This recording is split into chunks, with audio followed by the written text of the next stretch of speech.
संस्कृत अगर राष्ट्रभाषा में होती तो सुदूर दक्षिण के क्षेत्र मालाबार से ताल्लुक रखने वाले एक ब्राह्मण आचार्य शंकराचार्य जी द्वारा यह संभव न हो पाता कि वे पूरे देश को एक साथ सर्वव्यापक बौद्धिक धार्मिक सामाजिक सांस्कृतिक एकता के अंतर सूत्र में जोड़ पाते।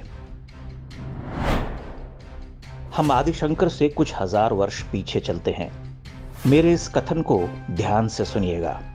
कुछ हजार वर्ष पीछे, लगभग 10,000 वर्ष पहले, जब विश्व की अन्य सभ्यताएं संवाद के लिए बोलियां विकसित कर रही थीं, तब भारत में वैदिक मंत्र रचे जा रहे थे।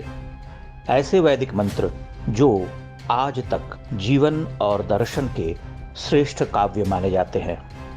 लगभग 20,000 मंत्रों के साथ वेद, धरती, आकाश, ग्रह, नक्षत्र, देवता, ज्ञात, अज्ञात, दृश्य, अदृश्य, भूमि, जल, वायु, अंतरिक्ष, सूर्य, चंद्र, वन, पर्वत, नदी, पशु, पक्षी, कृषि, सबको समझने का गूढ़ प्रयास करते हैं। उनकी अभ्यर्थना करते हैं। कहना आवश्यक नहीं कि वेदों की भाषा संस्कृत है। वेद के बाद उपनिषद, रामायण और विशालकाय ग्रंथ महाभारत, जिसमें जीवन के सभी पक्षों का द्वितीय उद्घाटन किया गया है, की रचना संस्कृत में हुई। फिर आरण्यक, ब्राह्मण ग्रंथ और पुराण। ज्ञान, विज्ञान, दर्शन, गणित, साहित्य, कला, संगीत, वास्तु आदि सभी विषयों में जो भी महत्वपूर्ण रचा गया वह संस्कृत में ही रहा। आपको ध्यान होगा कि आदिशंकर ने अपना दिग्विजय संस्कृत भाषा में किया था। यहां तक कि मंडन मिश्र से उनके सुप्रसिद्ध शास्त्रार्थ की कथा में यह भी कहा जाता है कि मिश्र का शुक यानी तोता वैदिक मंत्रों का उच्चार करता था। शंकर के बाद रामानुज, मध्वाचार्य, मिथिला के धुरंधर नैयायिक मीमांसक, पश्चिम, मध्य, दक्षिण के विद्वान संस्कृत भाषा में ही रचते रहे। अब आप समझ सकते हैं कि संस्कृत भाषा हमारे सेक्युलर भाइयों और वामियों को क्यों खटकती है और वह क्यों निरंतर इस देव भाषा को मृत भाषा कहने का कुचक्र रचते रहे। क्यों वे विश्वविद्यालयों में संस्कृत पठन पाठन के विरोधी रहे।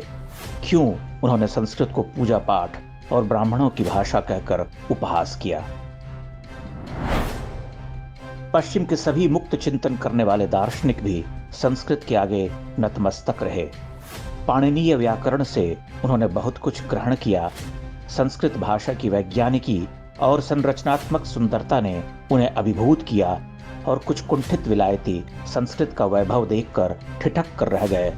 फिर दुष्टता में उन्होंने इसे नष्ट करने के षड्यंत्र रचे, जिसका सूत्रपात करने वाला मैकॉले था। धीरे धीरे मैकॉले की लाखों संतानें इसी देश में जन्म ले गईं और आज हमारे ही अपने कहते हैं कि संस्कृत तो ब्राह्मणों की भाषा है। यह आत्मघृणा का भाव ही वामियों और सेक्युलरों का सबसे प्रमुख अस्त्र है। अब धीरे धीरे जो जागरण आया है उससे भारत ने पीछे पलटकर देखना शुरू किया है और वामियों की छाती फूलने लगी है। उनकी असल चिंता यही है कि 200 वर्षों का कुचक्र टूटने लगा है। आप इस षड्यंत्र को समझ सकते हैं। संस्कृत भाषा यहाँ एक प्रतीक है, यानी जो श्रेष्ठ था उसे मलिन किया गया। इसीलिए कभी हिंदू धर्म तो कभी हमारे धर्म ग्रंथ, कभी पूजा पद्धति तो कभी ब्राह्मण, क्षत्रिय या वर्ण व्यवस्था को निशाना बनाया जाता रहा।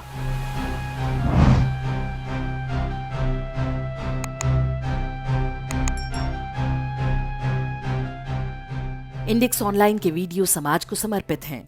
आप इनको डाउनलोड करके जैसे चाहे वैसे प्रयोग कर सकते हैं। चाहे तो आप हमारे टेलीग्राम चैनल से जुड़ सकते हैं।